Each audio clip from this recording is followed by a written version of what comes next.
Let's bring in political analyst Dr. Dale McKinley for more on this discussion. Dr. McKinley, a very good evening to you. Thank you for your time.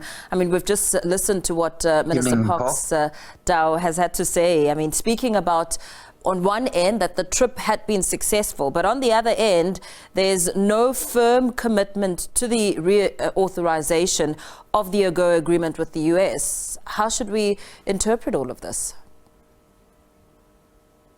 Yeah, it's bad. It's not great timing, to be honest, because of the elections that are coming in the United States. So, as the minister indicated, they're not able to say.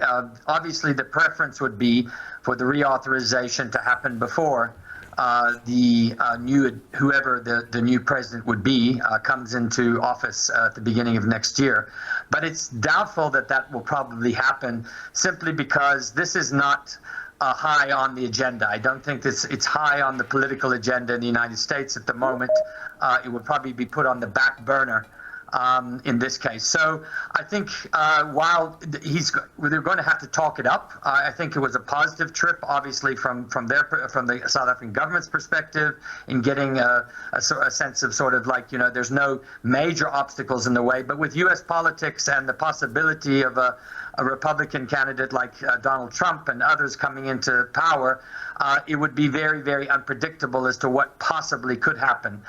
So I think it's a wait and see approach right now. The probability is it would be reauthorized, but there could be some changes and some new conditions that could be put on if a Republican administration were to come into office. As we take note of that very significant, election taking place in November, and also trying to assess the likelihood, how likely is South Africa, is it that South Africa will still be part of Agoa, given that there's speculation last year about the country losing its preferential market access to the US, more so because the US had not been upfront with the details of how to strengthen the pact or even what might change about Agoa?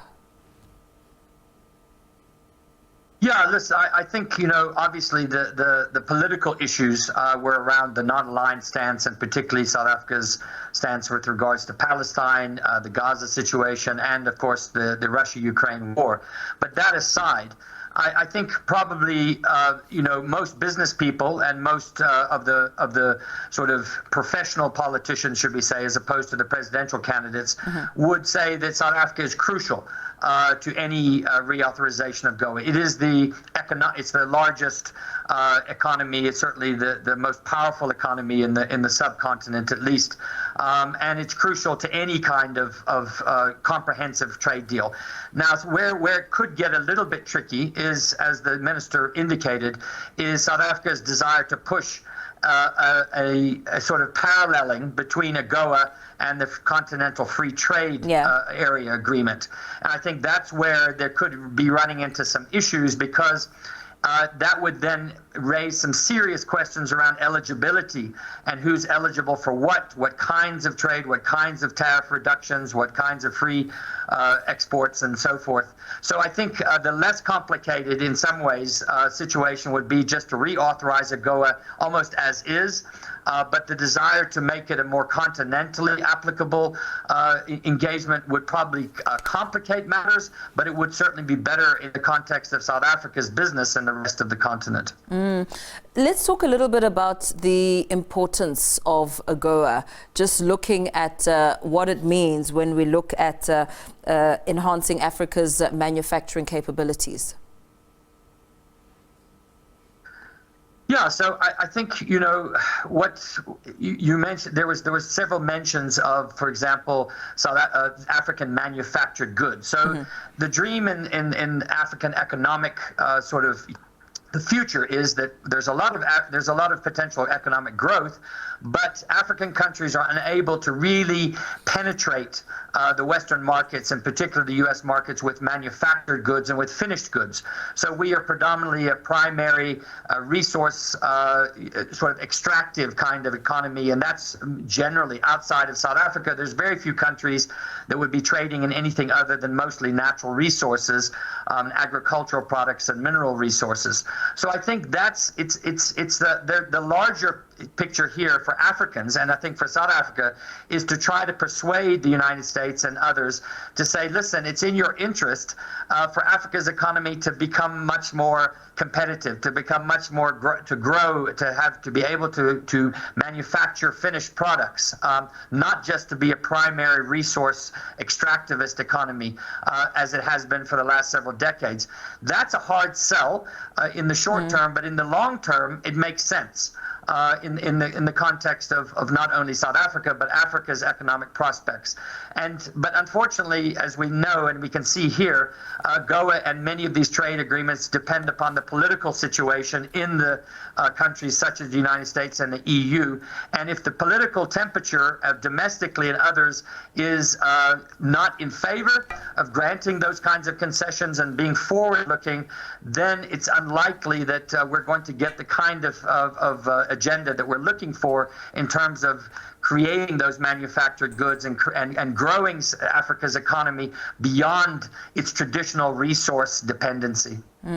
So in the meantime, what would you suggest happens? As you know, you made mention that it's not going to be a priority for the US at this stage, with elections taking place in November.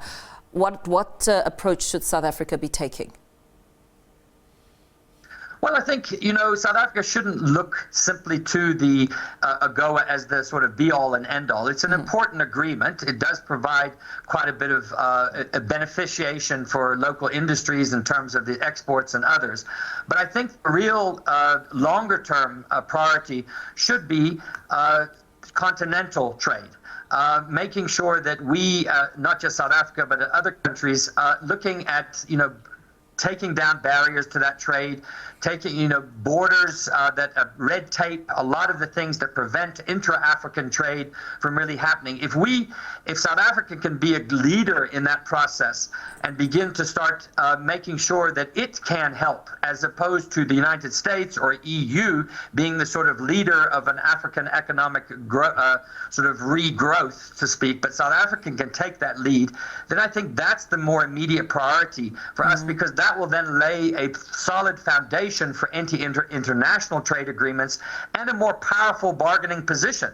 Because let's be honest, when you come to free trade, it's about who's got that economic power and who can call the shots. And right now, our continent is very low in that pecking order. So in order to increase that power at the international trade, the best way to do that is to grow our local economies and grow our regional economies through doing things that we can do and we do have control over, and not necessarily always waiting for the United States or the EU to act. Very well. Thank you so much for weighing in on this discussion. We're going to have to leave it there for now.